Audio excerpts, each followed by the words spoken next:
Okay जी, आज हमने basically जो चैप्टर पढ़ना है उसका हमारे पास नाम था कि मेंटल हेल्थ और मेंटल इलनेस क्या होती है। ठीक है, दो आपके यूनिट जो है ना वो आज हमने कवर करना है। एक हमारे पास आता है कि मेंटल हेल्थ और मेंटल इलनेस क्या होती है, और दूसरे में हमारे पास आ जाता है कि नर्सिंग प्रोसेस जो है ना वो क्या होता है। ठीक है, मेंटल हेल्थ से रिलेटेड नर्सिंग प्रोसेस क्या होता है। तो सबसे पहले हम मेंटल हेल्थ को जो है वो डिस्कस करेंगे कि मेंटल हेल्थ क्या होता है। अगर हम मेंटल हेल्थ की बात करें, मेंटल हेल्थ क्या होता है, it is a state of balance, यानी हमारे पास बैलेंस की स्टेट होती है between the individual and the surrounding world. कि इंडिविजुअल और उसके सराउंडिंग में जितनी भी चीजें हो रही हैं, अगर तो वो उनके दरमियान बैलेंस रख पा रहा है, ठीक है, तो हम कहते हैं कि वो जो पर्सन है वो मेंटली स्टेबल पर्सन है। A state of harmony between one self, harmony का मतलब होता है बैलेंस। ठीक है, तो एक बैलेंस की स्टेट होती है बिटवीन वन सेल्फ, अपने दरमियान, एंड अदर्स, और दूसरों के दरमियान। a coexistence between the realities of the self।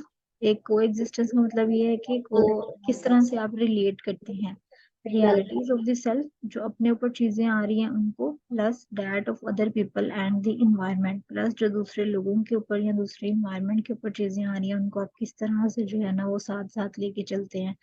ठीक है, तो अगर आप ये सारे काम अच्छे से कर रहे हैं तो आप एक मेंटली हेल्थी पीपल हैं, हेल्थी लोगों में जो है वो आपका शुमार होता है। ठीक है, तो डेफिनेशन आपने क्या करनी है, it is state of balance between the individual and the surrounding world. ठीक है, पहले इतना को याद कर लेना आपने।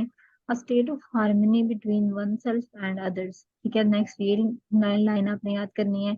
अ को existence between the realities of the self and others people या इन्वायरमेंट। ठीक है, तो ये हमारे पास तीन जो है ना वो चीजें तीन पीसेस में डिवाइड करके आपने इसकी डेफिनेशन जो है वो याद करनी है। ठीक है, स्टेट ऑफ बैलेंस है इंडिविजुअल और सराउंडिंग वर्ल्ड के दरमियान, एक स्टेट ऑफ हार्मनी है अपने और दूसरों के दरमियान, और थर्ड वन वाला पॉइंट है कि एक को एग्जिस्टेंस है रियलिटीज जो कि आपके ऊपर जो आती हैं और दूसरों के ऊपर आती है उनके दरमियान। ठीक है, तो ये हमारे पास मेंटल हेल्थ की डेफिनेशन आ जाती है। इसकी डेफिनेशन आपने यहाँ से भी याद करनी है। आपकी बुक के ऊपर भी मेंटल हेल्थ की डेफिनेशन दी हुई है, अगर आप वहां से भी करना चाहें तो वो भी बेस्ट है, लेकिन ये भी इजी है और अच्छी डेफिनेशन लिखी हुई है। नेक्स्ट हमारे पास आता है कि जो मेंटल हेल्थ की डेफिनेशन किस किस ने दी है, मतलब कार्ल मेनिंगर था, उसने जो मेंटल हेल्थ को डिफाइन किया किस तरह से किया है कि adjustment of human being to the world, कि अगर एक इंसान जो है वो दुनिया के साथ कितना को अच्छा एडजस्ट हो जाता है, and to each other with maximum of effectiveness and happiness, कि वो आपस में एक दूसरे के साथ कितना खुशी से रहते हैं, कितना इफेक्टिवली रहते हैं। ठीक है, आपस में एक दूसरे को डिस्टरबेंस नहीं होती, तो ये सारा कुछ हमारे पास मेंटली हेल्थी पीपल के अंदर आ जाता है। और अमेरिकन साइकेट्रिक एसोसिएशन, आपको पता है कि ये इंपॉर्टेंट डेफिनेशंस होती हैं, जो कि अमेरिकन साइकेट्रिक एसोसिएशन की हो, अमेरिकन नर्सिंग एसोसिएशन की हो, या वर्ल्ड हेल्थ ऑर्गेनाइजेशन की हो। ठीक है, तो ये वाली डेफिनेशंस होती है ना थोड़ी इंपॉर्टेंट होती हैं, तो इनको आपने अच्छे से करना होता है। अब जो अमेरिकन साइकेट्रिक एसोसिएशन है उसने मेंटल हेल्थ को किस तरह से एक्सप्लेन किया है, simultaneous success at working, loving and creating with the capacity for mature. वो कहता है कि अगर आप साइमल्टेनियस का मतलब होता है एक साथ ही आप है ना, आपको सक्सेस मिल रही है कहाँ कहाँ पे, वर्किंग एरिया में भी, ठीक है, जहाँ पे आप काम करते हैं वहां पे भी आप ठीक हैं, आप अपने रिलेशनशिप में भी ठीक हैं, and creating with the capacity for mature, यानी आपकी ग्रोथ भी जो है वो अच्छी हो रही है, flexible resolution of conflicts between instinct, conscious, important other, कि मतलब आप जितने भी डिसीजंस हैं वो अच्छे तरीके से ले रहे हैं, तो समझे कि आप प्रॉपरली जो है वो मेंटली हेल्दी लोगों के अंदर आपका शुमार जो है वो हो रहा है। ठीक है, तो अमेरिकन साइकेट्रिक एसोसिएशन की डेफिनेशन है, आप चाहें तो ये सबसे पहले वाली तो आपने करनी करनी है, मेंटल हेल्थ की डेफिनेशन ये वाली। ठीक है, उसके बाद आप लोग जो है ना वो कार्ल मेनिंगर की भी इजी है, ये भी कर सकते हैं कि अमेरिकन साइकेट्रिक एसोसिएशन की आप पढ़ लें, इन केस के अगर कोई एमसीक्यू वगैरह आ जाता है कि ये जो डेफिनेशन है ये किसने दी है, ठीक है, तो फिर आपने अमेरिकन साइकेट्रिक एसोसिएशन जो है वो लगाना है। और साथ ये भी पूछा जा सकता है कि कब दी थी, ठीक है, 1980 में दी थी।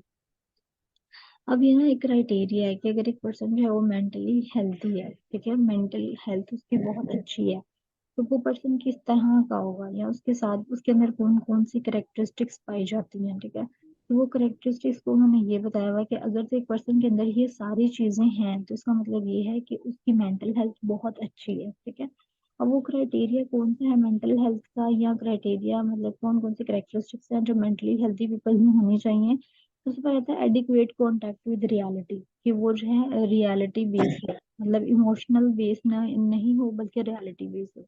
वो चीजों को जो है ना वो रियलिटी की बेस पे देखता हो। इमेजिनरी चीजों को सिर्फ ख्याली दुनिया में जिस तरह से रहते हैं कि आप एक ख्याली दुनिया में रहते हैं, वो ना हो, बल्कि रियलिटी को जो है चीजों को अपनी रियलिटी से देखे जिस तरह वो है। हकीकत पसंद जिसे हम कह सकते हैं ना, कि पर्सन जो है ना वो अगर हकीकत पसंद है तो हम कह सकते हैं कि ये जो है ना मतलब ये मेंटली हेल्दी पीपल में आता है।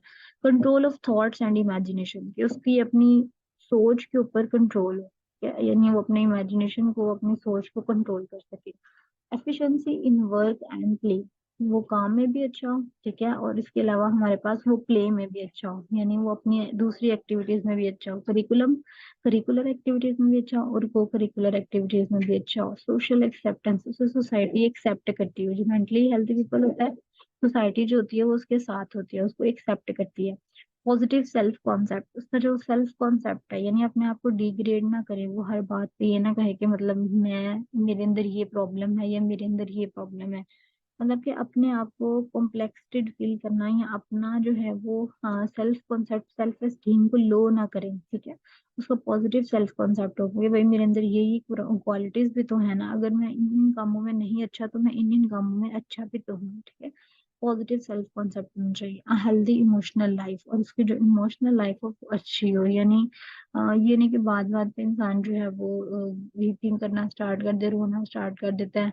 तो उसके इमोशंस जो है वो भी इमोशनल कंट्रोल होना चाहिए। वो इमोशनल इंटेलिजेंट लोग वो जो होते हैं ना वो ज्यादा मेंटली हेल्दी लोग होते हैं। तो हमारे पास जो क्राइटेरिया मेंटल हेल्थ का वो कौन सा है जी? रियलिटी बेस्ड, ठीक है, रियलिटी को एक्सेप्ट करे, थॉट्स को कंट्रोल करना चाहिए, वर्क और प्ले में एफिशिएंट हो, सोशल एक्सेप्टेंस है, सेल्फ कॉन्सेप्ट उसका अच्छा हो और इमोशनल लाइफ उसकी जो है वो हेल्दी हो। तो ये सारी चीजें अगर एक पर्सन के अंदर पाई जा रही हैं तो हम कह सकते हैं कि वो पर्सन जो है उसकी मेंटल हेल्थ बहुत अच्छी है, वो मेंटली स्टेबल जो है लोगों के अंदर उसका शुमार होता है, ठीक है। आगे देखिए हमारे पास ये क्राइटेरिया के बाद हमने जो चीज पढ़नी है वो है characteristics of a mentally healthy person. कि अगर आपको ये क्वेश्चन आता है क्राइटेरिया क्या है, तो क्राइटेरिया में आपने ये चीजें मेंशन कर देनी है। अगर आपको करेक्टरिस्टिक्स का सेपरेट क्वेश्चन आता है कि मेंटली हेल्थी पर्सन की करेक्टरिस्टिक्स क्या होती हैं, तो आप ये चीजें जो है ना वो याद करके ये लिख सकते हैं। और ये क्वेश्चन आ भी जाता है कि करेक्टरिस्टिक्स क्या है मेंटली हेल्थी पर्सन की। He has an ability to make adjustment, वो हर जगह पे एडजस्ट हो जाता है, ठीक है। जो मेंटली हेल्दी पीपल होते हैं वो हर जगह पे एडजस्ट हो जाते हैं, फ्लेक्सिबल होते हैं, उन्हें इतना मसला नहीं होता कहीं पे भी एडजस्ट होने में। He has a sense of personal worth, feel worth while important, जैसे मैंने पहले बताया कि वो अपने आप को इम्पोर्टेंस देते हैं, ना कि अपने आप को डिग्रेड करते हैं, ठीक है। हर बात में अपने आप को डिग्रेड नहीं करना, बल्कि अपने आप को इम्पोर्टेंस देनी है कि भाई मेरी इम्पोर्टेंस है, मेरी सेल्फ वर्थ है। तो जो मेंटली हेल्दी लोग होते हैं, जिनकी मेंटल हेल्थ अच्छी होती है, वो अपने आप को इम्पोर्टेंस देते हैं। He solves his problem largely by his own effort and make his own decisions, ठीक है। वो अपने डिसीजंस खुद बनाते हैं और खुद अपनी एफर्ट करके अपनी प्रॉब्लम्स को सॉल्व करते हैं। He has a sense of personal security and feels secure in a group, shows understanding of other people problems and motives, यानी वो क्या करते हैं कि अगर वो जितने मर्जी बड़े ग्रुप में हो, वो अपनी वर्थ को जो है वो कंसिडर करते हुए अपने आप को स्ट्रॉन्ग और सेफ फील करते हैं, ठीक है। और वो दूसरे लोगों के भी मसले मसाइल को समझते हैं और दूसरे लोगों का क्या मोटिव होता है इस चीज को भी अंडरस्टैंड करते हैं। He has a sense of responsibility, उनके अंदर सेंस ऑफ रिस्पॉन्सिबिलिटी होती है, वो रिस्पॉन्सिबल होते हैं, ठीक है, गैर जिम्मेदार नहीं होते।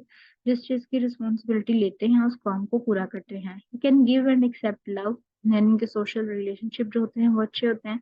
ही lives in a world of reality rather than fantasy, ये तो हमने पहले भी पढ़ा कि वो रियलिटी की वर्ल्ड में रहते हैं, फैंटेसी की वर्ल्ड में या इमेजिनरी वर्ल्ड में नहीं रहते। He shows emotional maturity in his behaviour, उनके इमोशन जो होते हैं वो स्ट्रॉन्ग होते हैं, इमोशनल इंटेलिजेंट पीपल होते हैं, उनको अपने इमोशंस को कंट्रोल करना बेसिकली आता है, ठीक है। तो जो जो लोग अपने इमोशंस को कंट्रोल कर सकते हैं, तो हम कह सकते हैं कि वो मेंटली हेल्दी पर्सन हैं, ठीक है। तो ये हमारे पास कुछ करेक्टरिस्टिक्स हैं जो जब हम आपको आता है कि मेंटली हेल्दी लिखनी है तो आप ये करेक्टरिस्टिक्स जो है वो मेंशन कर सकते हैं। अब ये तो हमारे पास मेंटल हेल्थ और उससे रिलेटेड कुछ चीजें थी, ठीक है। जो मेंटल हेल्थ पहले ही हमारी चीज थी कि मेंटल हेल्थ क्या होती है, उसकी डिफरेंट लोगों ने क्या डेफिनेशन दी है, उसका क्राइटेरिया क्या है, उसकी करेक्टरिस्टिक्स क्या है। अब हमारे पास जो दूसरी टर्म यूज होती है वो होती है मेंटल इलनेस, ठीक है। अब मेंटल हेल्थ थी हमारे पास कि आपने अच्छे तरीके से को एग्जिस्टेंस की हुई है, ठीक है। अगर हम इसका ऑपोजिट कर दें, यानी मेल एडजस्टमेंट, यानी आपसे एडजस्ट नहीं हो पा रही आपकी लाइफ, तो आपको मेंटल इलनेस है। It produces a disharmony in the person's ability to meet human needs comfortably or effectively and function within a culture। कि अगर एक पर्सन जो है वो अपनी जरूरियात को अच्छे तरीके से फुलफिल नहीं कर पा रहा, ठीक है, कंफर्टेबल होके फुलफिल नहीं कर पा रहा, ना ही अपनी जिंदगी में जितने भी फंक्शंस हैं उनको परफॉर्म कर पा रहा, ठीक है, तो हम कहेंगे कि उसकी मेंटल हेल्थ अच्छी नहीं है, ठीक है, वो मेंटली इल पीपल हैं जो कि अपने जो है वो फंक्शंस को अच्छे से परफॉर्म नहीं कर पा रहे। A mentally ill person loses his ability to respond according to the expectation। मतलब उससे जो एक्सपेक्टेड करती है सोसाइटी जो है वो उससे कुछ चीजें एक्सपेक्ट करती है हर पर्सन से। अगर तो एक पर्सन सोसाइटी की जो एक्सपेक्टेशंस है उनके ऊपर पूरा नहीं उतर रहा, ठीक है, उससे जो है वो डाउन जा रहा है या उससे जो है वो बहुत ही ज्यादा लो जा रहा है, तो हम कहते हैं ये हमारे पास मेंटल इलनेस में जो है वो पर्सन चला गया हुआ है। In general an individual may be consider to be mentally ill. कब एक पर्सन को हम मेंटली इल कंसिडर करेंगे? If the person behaviour is causing distress and suffering to self and other. मतलब एक पर्सन इस तरह बिहेवियर शो कर रहा है जिस उसके बिहेवियर की वजह से आपको मसला हो रहा है या उसको खुद को नुकसान पहुंच रहा है, ठीक है, उसका बिहेवियर इस तरह का है जिसकी वजह से आपको स्ट्रेस मिल रहा है या उसको खुद स्ट्रेस मिल रहा है, तो हम कहेंगे ये मेंटली हेल्थ पीपल नहीं है, बल्कि ये मेंटल इलनेस में जा चुका है, ये डिप्रेशन में चला गया हुआ है, ठीक है। The person behaviour is causing disturbance in his day to day activities, job and interpersonal relationship के मतलब अगर तो उस पर्सन का बिहेवियर इस तरह का हो गया जो कि उसकी जॉब में, उसकी रिस्पॉन्सिबिलिटीज में, उसकी वर्क लाइफ के अंदर जो है वो रुकावट जो है ना वो पैदा कर रहा है, ऑब्स्टेकल्स जो है वो क्रिएट हो रही हैं उसकी जॉब में, उसके वर्क इन्वायरमेंट में, मतलब वो मेंटली जो डिस्टर्ब है। अगर एक पर्सन डिप्रेशन में होता है तो चाहे वो जॉब पे भी चला जाए, काम पे भी चला जाए, तो वो अच्छे से काम नहीं कर सकता, ठीक है। अगर तो मतलब उसको कोई घर में टेंशन है, अगर सिंपल सी एग्जांपल है तो हमारे घरों में अगर कभी कोई टेंशन हो तो हम भी अगर वर्क इन्वायरमेंट में चले भी जाएं, फॉर एग्जांपल आप हॉस्पिटल में जाते हैं तो वहां जाके भी आपको पीछे की टेंशन रहती है कि मेरा ये काम जो था वो पेंडिंग था और ये मेरा अच्छे से नहीं हुआ, तो उसी टेंशन में आप रहते हैं और उस टेंशन की वजह से आपका जो ड्यूटी होती है, आपकी आपका वर्क होता है वो अच्छे से परफॉर्म आप नहीं कर पाते, ठीक है। तो ये हमारे पास होती है चीज कि आप अगर उस बिहेवियर की वजह से अपनी एक्टिविटी को, अपनी जॉब को, अपने रिलेशनशिप को अच्छे से कैरी आउट नहीं कर पा रहे, तो हम कहेंगे पर्सन जो है वो मेंटली इल है, अभी मेंटली जो है वो स्टेबल नहीं है, ठीक है। तो ये हमारे पास मेंटल इलनेस आ जाती है। मैल एडजस्टमेंट इन लिविंग, बस सिंपल सी चीज है, डिसहार्मनी, अगर आप अपनी नीड्स को कंफर्टेबली फुलफिल नहीं कर पा रहे। अच्छा, उसके बाद मेंटल इलनेस की एक डेफिनेशन और भी है कि mental and behavioural disorder understood as clinical significant condition characterised by alteration in thinking. यानी हम मेंटली कब कहते हैं लोगों को? जब उनके जो मूड है उसके अंदर चेंजेस आ जाए, उनके इमोशंस के अंदर चेंजेस आ जाए, उनकी थिंकिंग के अंदर कि आप किस तरह से सोच रहे हो। अक्सर लोग इस तरह होते हैं कि आप बैठे बैठे, मतलब आप यहाँ बैठे होगे लेकिन आपका जो माइंड होता है वो कहीं और होता है, ठीक है, आप कुछ और सोच रहे होते हैं। तो उसका मतलब ये है कि आपका माइंड जो है वो प्रेजेंट नहीं है, अलाइन नहीं कर रहा आपकी बॉडी के साथ, जहाँ पे आप प्रेजेंट हो आपका दिमाग कुछ और सोच रहा है। तो जब आपकी सोच जो है वो चेंज हो जाए, मूड चेंज हो, इमोशंस के अंदर अल्ट्रेशन आए या बिहेवियर चेंज हो एसोसिएटेड विद पर्सनल डिस्ट्रेस, किसी परेशानी की वजह से, ठीक है, यहाँ कोई टेंशन की वजह से, तो हम कहते हैं पर्सन जो है वो मेंटल इलनेस की तरफ जा रहा है, ठीक है, मेंटली जो है वो इल हो रहा है वो पर्सन, उसका जो मेंटल जो स्टेबिलिटी थी वो खराब हो रही है, ठीक है। मेंटल इलनेस की जो करेक्टरिस्टिक्स या कह लो क्राइटेरिया, वो क्या होता है? Changes in one thinking, memory, perception. अगर आपकी थिंकिंग जो है वो चेंज हो रही है, अगर आपकी मेमोरी, ठीक है, कुछ लोग होते हैं टेंशन में चीजें भूलना शुरू हो जाते हैं, ठीक है, मतलब परेशानी हो तो उनको चीज याद नहीं रहती कि ये मैंने यहाँ रखा था, ये यहाँ था, ये तब की बात है। मेमोरी के अंदर अगर चेंज आ रहा है, परसेप्शन, आप किस तरह से सोचते हो, अगर इंसान टेंशन में हो तो उसके जहन में वसवसे वगैरह डिफरेंट बुरे बुरे जो है ख्यालात आते रहते हैं, ठीक है, तो आपकी परसेप्शन चेंज हो रही है, फीलिंग्स चेंज हो रही हैं, जजमेंट, आप मतलब सही से फैसला डिसीजन नहीं कर पा रहे, resulting in changes in talk and behaviour. उसकी वजह से, इन सारी चीजों की वजह से, यानी thinking, memory, perception, feeling, judgement, इनमें चेंजेस की वजह से आपका जो है वो बिहेवियर चेंज हो रहा है, which appear to be deviant from previous personality और from the norms of community. यानी हो सकता है कि पहले किसी पर्सन ने आपको देखा होगा ना, तो वो कहेगा कि ये पहले तो इस तरह का नहीं था, आज ये इस तरह का बिहेव कर रहा है, ठीक है। तो वो कहते हैं कि अगर कोई इस तरह की परेशानी या टेंशन या स्ट्रेस जो कि आपके बिहेवियर के अंदर चेंजेस लाता है, तो हम कहते हैं वो मेंटली इल पर्सन हो जाता है। These changes in behaviour causes distress and suffering to the individual और अदर्स। ये जो चेंजेस होती हैं ये डिस्ट्रेस कॉज करती हैं। Changes and the consequent distress causes disturbance in day to day activities. Again वही बात है कि ये जो चेंजेस होती हैं हमारे पास डिस्ट्रेस करती हैं कहाँ कहाँ पे, वर्क इन्वायरमेंट में, रिलेशनशिप में, ठीक है, और डे टू डे एक्टिविटीज के अंदर। उसके बाद आपके पास ये तो मेंटल हेल्थ और मेंटल इलनेस दो अलग अलग चीजें थी जो हमने पढ़ेंगे। मेंटल हेल्थ में हमारे पास एडजस्टमेंट होती है आपका वर्क लाइफ और आपका जो वर्क लाइफ के दरमियान आपकी जो मेंटल हेल्थ होती है उसके दरमियान एक स्टेबिलिटी होती है, ठीक है। बेसिकली इसे हम मेंटल हेल्थ जो है वो क्राइटेरिया से कह देते हैं कि बैलेंस होता है आपके इंडिविजुअल और उसके सराउंडिंग वर्ल्ड के दरमियान। मेंटल हेल्थ की डेफिनेशन, क्राइटेरिया, कैरेक्टरिस्टिक्स के बाद हमने मेंटल इलनेस देख लिया कि मेंटल इलनेस क्या होता है। अगर एक मैल एडजस्टमेंट की स्टेट होती है, जब एक पर्सन अपनी नीड्स को जो है वो फुलफिल नहीं कर पा रहा होता, तो उसके अंदर जो स्ट्रेस कॉज होता है, जो उसके अंदर टेंशन कॉज होती है, हम कहते हैं पर्सन मेंटल इलनेस की तरफ जा रहा है। उसके बाद डेफिनेशन हमने इसकी देख ली, कुछ क्राइटेरिया इसके देख लिए, ठीक है, ये हो गया। उसके बाद आपके पास जो है ना चीज आ जाती है कि मेंटल हेल्थ जो है, अगर आप सिंपल वर्ड्स में इसको देखना चाहो तो मेंटल हेल्थ क्या होता है, हम कहते हैं कि ये सक्सेसफुल मेंटल एक्टिविटी अगर आप मेंटेन कर रहे हो तो हम इसे मेंटल हेल्थ कहते हैं, ठीक है। मेंटल हेल्थ में अगेन आ जाता है कि maintenance of successful mental activities, यानी आप डेली एक्टिविटीज को अच्छे से फुलफिल कर रहे हो, आपका रिलेशनशिप जो है वो ठीक है। और टीन एजर्स में ज्यादा स्ट्रेस होता है, टीन एजर्स में ज्यादा टेंशन होती हैं, ठीक है। स्कूल लाइफ में डिसीजंस लेने में स्ट्रेस आउट होते हैं, उनके अंदर ज्यादा प्रेशर होता है एज कम्पेयर टू अडल्ट या ओल्डर एडल्ट, ठीक है। तो प्रेशर लेना नॉर्मल है, लेकिन ज्यादा सैड होना, होपलेस हो जाना या वर्डलेस हो जाना ये बिल्कुल गलत बात है, ठीक है। और ये एक इम्पॉर्टेंट बात है कि जब आपका ब्रेन काम नहीं कर रहा होता तो आपके 6 फंक्शंस जो हैं वो डिस्टर्ब होते हैं। एक आपकी थिंकिंग, एक आपकी परसेप्शन, एक इमोशन, एक सिग्नलिंग, यानी किस तरह से बिहेव करना है आपने, फिजिकल एक्टिविटीज खराब हो जाती हैं, आपका बिहेवियर खराब हो जाता है, ठीक है। और उसके बाद आपकी जो सिम्टम्स आती हैं ब्रेन के सही काम ना करने की वजह से, थिंकिंग डिफिकल्टीज, ठीक है, मतलब आपका फोकस नहीं रहता, आप काम कुछ और कर रहे होते हो और आप कहीं और जो है ना वो माइंड माइंड में कुछ और चल रहा होता है। एक्सट्रीम इमोशंस हाई या लो, आपके इमोशन जो होते हैं ना वो या तो बहुत ज्यादा हो जाते हैं, यानी एक बंदा ज्यादा इमोशनल हो जाता है, या वो डिसेंसिटाइज हो जाता है। स्लीप प्रॉब्लम्स, आपको सोने में जो है ना वो मसले मसाइल पैदा होना शुरू हो जाते हैं, तो उसमें हम कहते हैं कि इंसान की अगर आपको नींद नहीं आती या आपको इंसोम्निया की प्रॉब्लम हो जाती है, तो हम कहते हैं कि ये पर्सन मेंटली इलनेस की तरफ जा रहा है। जब ये सिम्टम्स वगैरह होते हैं तो हम कहते हैं कि पर्सन मेंटल डिसऑर्डर या मेंटल इलनेस की तरफ जा रहा है, ठीक है। कॉजेस क्या क्या हो सकती हैं, जेनेटिकली भी हो सकता है, इन्वायरमेंट या ब्रेन की डिसऑर्डर्स भी हो सकती हैं, ठीक है। ब्रेन जो है वो अब नॉर्मल फंक्शन कर रहा है स्ट्रेस की वजह से, बेसिकली ब्रेन अगर अब नॉर्मल फंक्शन करता है तो हम कहते हैं कि ये हमारे पास मेंटल इलनेस की तरफ जो है वो पर्सन जा रहा है, ठीक है। और इसके अलावा जो चीज आपने करनी है, मेंटल इलनेस हो गया, मेंटल, ठीक है, ये जस्ट मैं आपको सेंड करूंगी, ये आप लोगों ने वैसे ही देख लेना है इसको, ठीक है। अच्छा, नेक्स्ट हमारे पास टॉपिक था कि नर्सिंग प्रोसेस क्या है ना मेंटल हेल्थ नर्सिंग के अंदर। नर्सिंग प्रोसेस इसकी मुझे तो ज्यादा अच्छी ये वाली जो थी ना स्लाइड्स लगी थी इसके बारे में, इससे रिलेटेड जो स्लाइड्स थी, इसमें सबसे पहले हमारे पास बेसिकली दो चीजें ही आती हैं, ठीक है।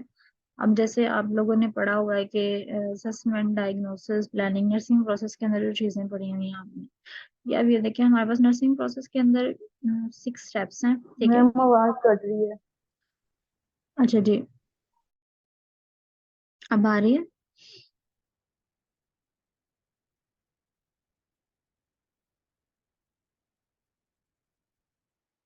हाँ, वो माइक के ऊपर भी कुछ वो शो नहीं था हो रहा पहले, अब हो रहा है। अच्छा, नर्सिंग प्रोसेस हमने कहा कि 6 स्टेप्स हैं इसके अंदर, ठीक है। आपने जो चीज याद रखनी है, अगर आपसे कोई इसकी डेफिनेशन पूछता है तो ये एक गोल directed with the objective being delivery of quality client care, यानी अगर आपने क्लाइंट को क्वालिटी केयर प्रोवाइड करनी है तो उसके लिए जो स्टेप्स हम फॉलो करते हैं उसको हम कहते हैं नर्सिंग प्रोसेस, ठीक है। इज डायनामिक नॉट स्टैटिक, यानी ये चेंज होता रहता है, ये नहीं कि फिक्स ही है कि सबके लिए आपने यही असेसमेंट के का प्रोसेस करना है, यही डायग्नोसिस करनी है, चेंज होता रहता है। It is an on going process, ठीक है, ये मतलब ऑन गोइंग प्रोसेस है। अब इसके अंदर जो चीजें आती हैं वो हमारे पास ये होती हैं: assessment, diagnosis, planning, implementation, evaluation. ठीक है, मोस्टली हम आउटकम आइडेंटिफिकेशन को अंदर नहीं लेकर आते, ठीक है, हम सिर्फ मतलब असेसमेंट, डायग्नोसिस, प्लानिंग, इम्प्लीमेंटेशन और इवेल्युएशन को जो है ना वो कंसिडर करते हैं।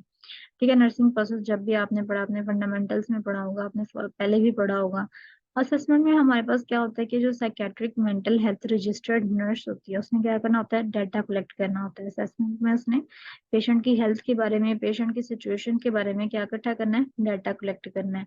अब हमारे पास जो असेसमेंट है, जो डाटा है, वो कौन कौन से सोर्सेज से आ सकता है, ठीक है। अब इसमें हमारे पास प्राइमरी सोर्सेज भी होते हैं, प्राइमरी सोर्स हमारे पास पेशेंट खुद होता है, ठीक है, और सेकेंडरी सोर्सेज भी होते हैं। सेकेंडरी सोर्सेज में आता है कि आपने जो क्लाइंट, उसकी फैमिली है, उससे आपने इंटरव्यू कर लिया, आपने क्लाइंट को ऑब्जर्व किया, उसकी सिम्टम्स वगैरह देखे, साइन सिम्टम्स देखें कि इसको फीवर तो नहीं, वो डाटा आपने कलेक्ट कर लिया, या आपने उसका बिहेवियर नोट किया कि ये स्ट्रेसफुल रहता है, ये परेशान रहता है, ठीक है। Consultation with other health team members, जो उसको दूसरे डॉक्टर्स चेकअप कर रहे हैं उसका, तो आपने उनसे जो है वो बातचीत करके पूछा कि ये कितना को मतलब स्ट्रेसफुल रहता है या किस तरह से रहता है। Review of the client record, client की जो लैब्स वगैरह आई थी, क्लाइंट का जो डाटा आया था, क्लाइंट के जो टेस्ट वगैरह होते हैं, आपने उनको देखा, उनसे डाटा इकट्ठा किया। एंड नर्सिंग फिजिकल एग्जामिनेशन, और आप खुद भी तो एक नर्स हैं, आप खुद भी फिजिकल एग्जामिनेशन कर सकते हैं। फिजिकल एग्जामिनेशन यानी उसको सर से पाँव तक आपने अच्छे से देखना है और डाटा कलेक्ट करना है आपने उसका, ठीक है। तो ये सारे सोर्सेज हैं जहाँ से आप लोग डाटा कलेक्ट कर सकते हैं जब आपने असेसमेंट कर रहे होना है, ठीक है। तो असेसमेंट के दौरान हमने क्या करना है जी, डाटा कलेक्ट करना है। और डाटा कहाँ कहाँ से कलेक्ट कर सकते हैं, ये हमारे पास चीजें आती है डाटा कलेक्शन की। अब डाटा कलेक्ट करने के बाद आपने क्या करना है, इस तरह से डाटा लिख लेना होता है इसके अंदर, ठीक है। ये असेसमेंट में जो डाटा हम लिखते हैं ना, उसका फॉर्मेट बनाया हुआ है, ठीक है। ये हमारे पास उन्होंने असेसमेंट में डाटा लिख लिया। अब जो सेकंड प्रोसेस हमारे पास होता है वो होता है डायग्नोसिस, ठीक है। डायग्नोसिस क्या करना होता है, हमने जो हमारे पास असेसमेंट हमने की है, जो डाटा हमने कलेक्ट किया होता है, उसकी हमने डायग्नोसिस बनानी होती है, यानी उसको देख के हमने डायग्नोस बनाना होता है कि पेशेंट जो है उसको बेसिकली क्या प्रॉब्लम है। अब डायग्नोसिस में ना आप नैंडा के जो है ना वो उसको फॉलो करते हो। नैंडा आपने पढ़ा होगा, नर्सिंग एसोसिएशन या डायग्नोसिस वाली जो है नैंडा डायग्नोसिस को जो है वो आप फॉलो करते हो। डायग्नोसिस में आपने हमेशा याद रखना है, हमें नैंडा को फॉलो करना है। और नैंडा की क्या कैरेक्टरिस्टिक्स होती हैं, पेस होती है, पेस पी ई और एस, यानी problem, aetiology, sign and symptom. ये तीन चीजें हम लिखते हैं जब भी हमने डायग्नोसिस लिखना होता है। आउटकम आइडेंटिफिकेशन में आप क्या करते हो जी, measurable expected patient focus goals that translate into observable behaviour. यानी इसमें बेसिकली हमें क्या करना होता है, एक ना आउटकम देखनी होती है कि इससे अगर हम ये प्लान बना रहे हैं तो इससे हमारे पास ये आउटकम्स आ सकते हैं, ठीक है। पहले स्टेप में हमने क्या की, असेसमेंट की। असेसमेंट में हमने क्या किया, सारा डाटा जो है वो कलेक्ट कर लिया पेशेंट के बारे में। फिर हमने डायग्नोसिस बनाया। डायग्नोसिस में हमने क्या करना है, यानी जो उसकी प्रॉब्लम है, किस वजह से प्रॉब्लम हुई है, और उस प्रॉब्लम की वजह से क्या साइन एंड सिम्टम्स आ रहे हैं, ये तीनों चीजें हमने डायग्नोसिस में लिख ली है, ठीक है।